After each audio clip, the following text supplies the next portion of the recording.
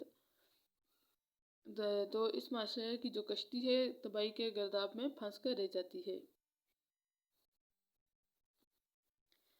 تو حلال ذرائع میں نئی نیتیں کے ساتھ حلال چیزوں کے کاروبار، مثلاً کھیتی باڑی، زمینی پیداوار، صنعت و حرفت، حلال طریقے سے حلال جانور کا شکار، تعلیم و تدریس، نوکری اور اسی طرح جائیداد وغیرہ سب شامل ہیں، جبکہ چوری، رشوت، حرام جانوروں کا شکار، ان کی خرید و فروخت، شراب، منشیات کا کاروبار اور سود کا کاروبار وغیرہ شامل ہیں۔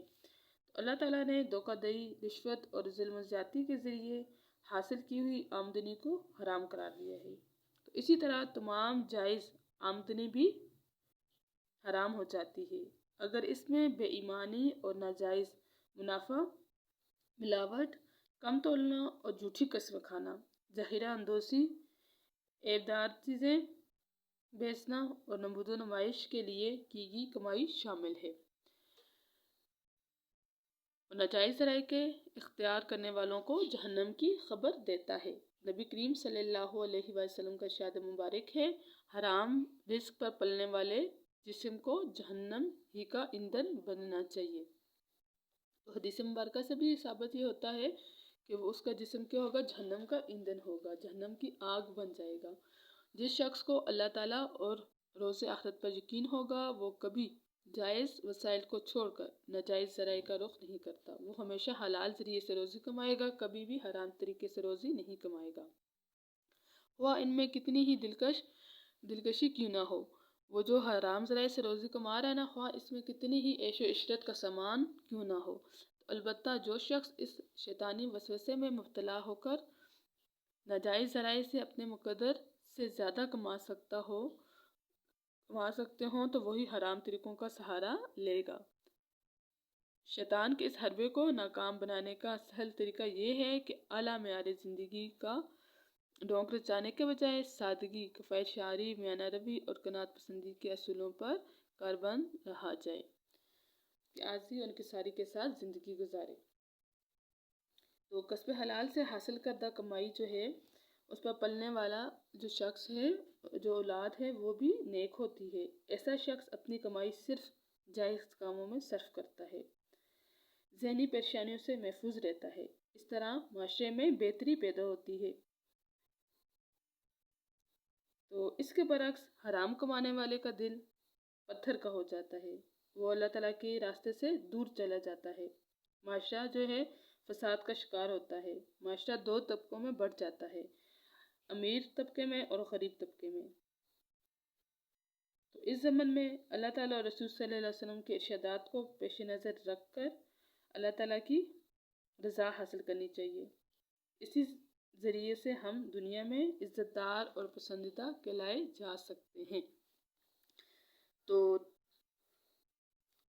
تمام انبیاء کرام نے کسب حلال کر کے اپنی زندگی بسر کی ہے۔ حضرت آدم علیہ السلام نے کھیتی باڑی کی، حضرت نوح علیہ السلام نے بڑائی کا کام کیا، حضرت ادریس علیہ السلام نے کپڑے سی کر روزی کمائی، یعنی درزی کا کام کرتے تھے ادریس علیہ السلام۔ تو ہمارے نبی صلی اللہ علیہ وآلہ وسلم نے بکریاں چرائیں اور تجارت کی۔ اسی طرح اللہ تعالیٰ کے تمام نبیوں نے حلال کما کر اپنی امت کو کسب حلال کی تعلیم دی ہے۔ اس لیے حلال کمانا جو ہے وہ جائز بھی ہے اور فضیلت والا عمل بھی ہے۔ فرسٹ ایئر کسب حلال والا ٹاپک کمپلیٹ ہو چکا ہے۔ اب نیکسٹ ٹاپک ہمارے پاس ہے ایثار۔ ایثار کے معنی کو سمجھتے ہیں۔ ایثار کا لغوی معنی کیا ہے؟ یعنی قربان کر دینا، نچھاور کر دینا۔ ایثار کے لغوی مفہوم یہ ہے کہ اپنی ضرورت پر دوسرے کی ضرورت کو ترجیح دینا۔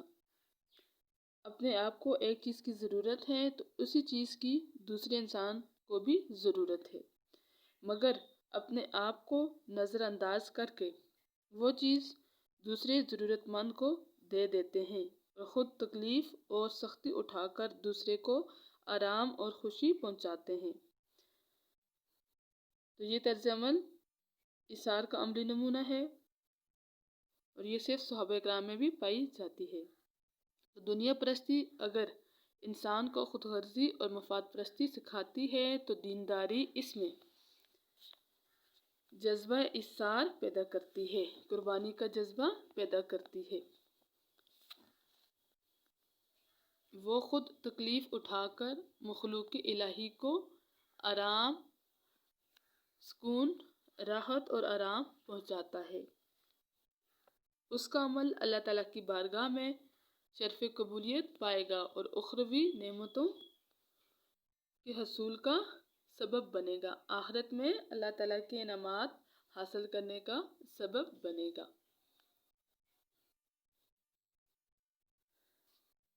جو صحابہ کرام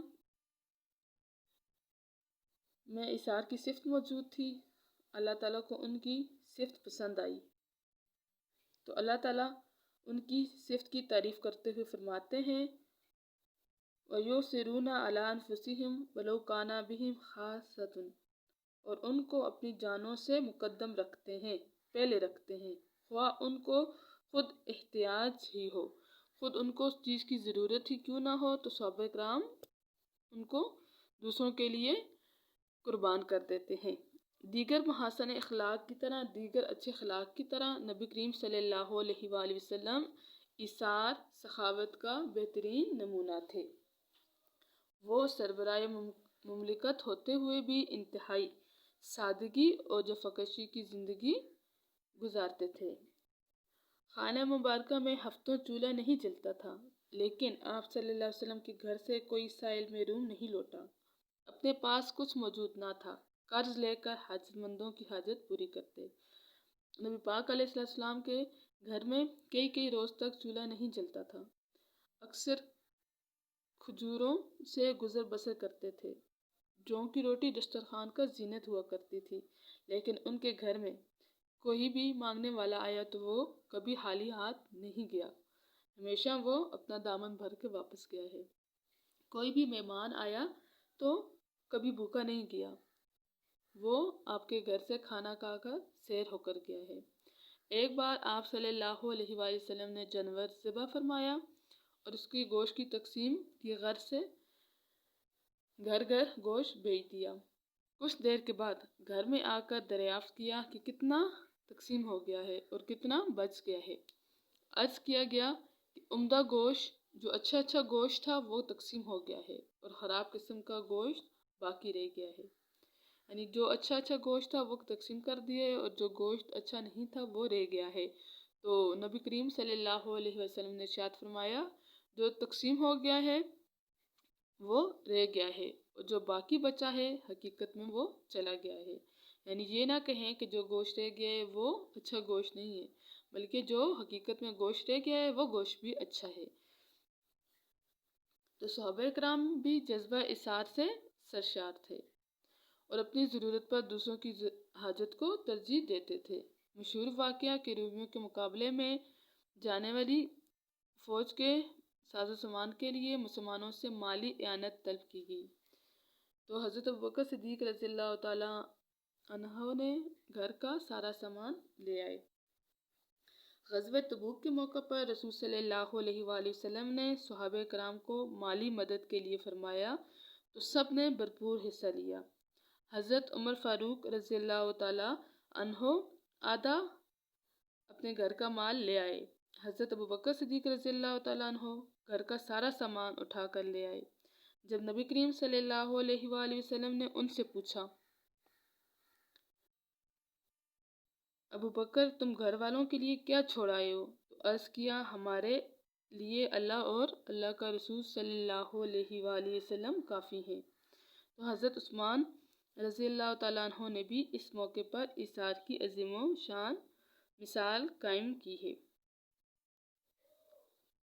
ایک دفعہ حضرت عثمان رضی اللہ تعالیٰ عنہ نے قحط کے زمانے میں باہر سے آنے والا غلہ دگنے چگنے منافع کی پیشکش کرتے ہوئے خریدا اور بلا معاوضہ، بغیر کسی سے رقم لیے، بغیر کسی سے کوئی اجرت وصول کیے لوگوں میں تقسیم کر دیا۔ حضرت عقیل انصاری رضی اللہ تعالیٰ عنہ نے یہودیوں کے کھیت میں رات بھر مزدوری کر کے جو کھجوریں حاصل کی، یعنی رات بھر انہوں نے کام کیا، محنت کی، اور اس کا جو ان کو معاوضہ دیا گیا، جو صلہ دیا گیا، جو ان کو مزدوری ملی، وہ کھجوریں تھی۔ جب وہ انہوں نے کھجوریں حاصل کی تو وہ ساری کھجوریں رسول صلی اللہ علیہ وسلم کی خدمت میں پیش کی۔ رسول صلی اللہ علیہ وآلہ وسلم نے یہ کھجوریں تمام مال جو ہے وہ لوگوں میں تقسیم کر دیا، وہ بکھیر دیا۔ صحابہ کرام کے اثار کے سلسلے میں ایک بڑا اثر انگیز واقعہ ہے کہ ایک بار کوئی بھوکا پیاسا شخص حضور صلی اللہ علیہ وسلم کے پاس حاضر ہوا۔ رسول صلی اللہ علیہ وآلہ وسلم کے دولت قدے پر پانی کے سوا کچھ نہیں تھا۔ حسب دستور ایک انصاری صحابی رضی اللہ تعالیٰ عنہ آپ صلی اللہ علیہ وسلم کے مہمان کو اپنے ہمراہ لے گئے۔ وہ انصاری جو تھے وہ نبی پاک علیہ السلام کے جو مہمان تھے ان کو اپنے گھر لے گئے۔ گھر پہنچ کر بیوی سے معلوم ہوا کہ کھانا صرف بچوں کے لیے کافی ہے۔ انہوں نے کہا کہ بچوں کو بہلا کر فاقے کی حالت میں سلا دو اور کھانا شروع کرتے وقت کسی بہانے چراغ بجھا دینا تاکہ مہمان کو یہ اندازہ نہ ہو سکے کہ ہم کھانے میں شریک نہیں۔ یعنی انصاری کے گھر جب مہمان گئے تو گھر میں پتہ چلا کہ کھانا ضرورت سے زیادہ نہیں پکا ہوا، صرف بچوں کے لیے کافی ہے۔ تو صحابی نے اپنی بیوی سے فرمایا کہ کھانا مہمان کے آگے رکھ دو اور بچوں کو سلا دو، بھوکا ہی سلا دو۔ تو مہمان نے وہ کھانا پیٹ بھر کر کھایا اور انصار کا یہ پورا گھر، جو انصاری کا پورا گھر بھوکا سویا۔ صبح جب صحابہ کرام وہ صحابی انصاری صحابی حضور صلی اللہ علیہ وسلم کی خدمت میں حاضر ہوئے تو آپ صلی اللہ علیہ وسلم نے فرمایا اللہ تعالیٰ کو تمہارے رات والا جو ہے حسن سلوک بہت پسند آیا ہے، اللہ تعالیٰ تمہارے رات والے حسن سلوک سے بہت خوش ہوئے ہیں۔ ایسے ہی اثار و قربانی لوگوں کی تعریف توصیف کرتے ہوئے اللہ تعالیٰ ارشاد فرماتے ہیں وَيُؤْثِرُونَ عَلَىٰ أَنفُسِهِمْ وَلَوْ كَانَ بِهِمْ خَاصَّةٌ، اور جو دوسروں کو اپنی ذات پر ترجیح دیتے ہیں اگرچہ خود فاقے ہی سے کیوں نہ ہو۔ یہ دیکھیں انصاری صحابی کے بارے میں بھی ہے کہ وہ خود فاقے سے تھے لیکن جو ان کے گھر مہمان آئے تھے انہوں نے ان کو پیٹ بھر کر کھانا کھلایا ہے۔ اسی طرح تاریخ اسلام مسلمانوں کے اثار و قربانی کی مثالوں سے بھری پڑی ہے۔ پاکستان کے مسلمانوں کے اثار کی بھی ایک عمدہ مثال سن 2005 میں ہونے والے زلزلے کے وقت سامنے آئی ہے، جب لوگوں نے زلزلے سے متاثرہ افراد کی مدد کے لیے روپے پیسہ، کھانے پینے کی چیزوں اور ضرورت کے دیگر سامان کے انبار لگا دیے، تمام ضروریات زندگی سے متعلق چیزوں کے ڈھیر لگا دیے، متاثرین کے کھلے دل سے مالی مدد کی، زخمیوں کے لیے نقد رقم دی گئی، انہیں دوائیاں پہنچائی گئی، مریضوں کے لیے حسب ضرورت خون کا عطیہ پیش کیا گیا۔ پاکستانی بچوں نے بھی اس موقع پر اس دن امدادی سامان جمع کر کے ضرورت مندوں تک پہنچایا تاکہ خود وہ اپنے ہاتھوں سے دوسروں کی مدد کر سکیں اور ثواب حاصل کرنے کا وہ ذریعہ بن سکیں۔ تو اسی طرح ہجرت کے موقع پر انصار مدینہ نے مہاجرین مکہ کے ساتھ حسن سلوک کے سلسلے میں جس اثار و قربانی کا ثبوت پیش کیا، اس کی مثال تاریخ عالم میں ڈھونڈنے سے نہیں ملتی۔ جب انصار مدینہ نے مکہ مکرمہ سے ہجرت کر کے آنے والوں کے لیے اپنے دروازے کھول دیے، انہیں خوشی خوشی کے ساتھ اپنے اپنے گھروں میں ٹھہرایا۔ بعد میں جب رسول صلی اللہ علیہ وآلہ وسلم نے مہاجرین اور انصار کے درمیان بھائی چارہ قائم کیا تو انصار مدینہ نے اپنے گھر بار، باغات اور مال و اسباب میں بھی ہر چیز میں مہاجرین کو جو ہجرت کر کے آئے تھے ان کو حصہ دار بنایا۔ تو ہمیں چاہیے کہ ہم پاکستانی ایک ہو کر اپنے پیارے ملک پاکستان کی خدمت کریں، اپنی ضرورتوں کو کم کر کے دوسروں کی ضرورتیں پوری کریں اور ایثار کر کے ایک اچھے مسلمان اور اچھے پاکستانی ہونے کا ثبوت دیں۔ کلاس جو آج 2 ٹاپک پڑھے ہیں یہی آپ کا ہوم ورک ہے۔ آپ نے ان کو یاد کرنا ہے۔ اللہ حافظ۔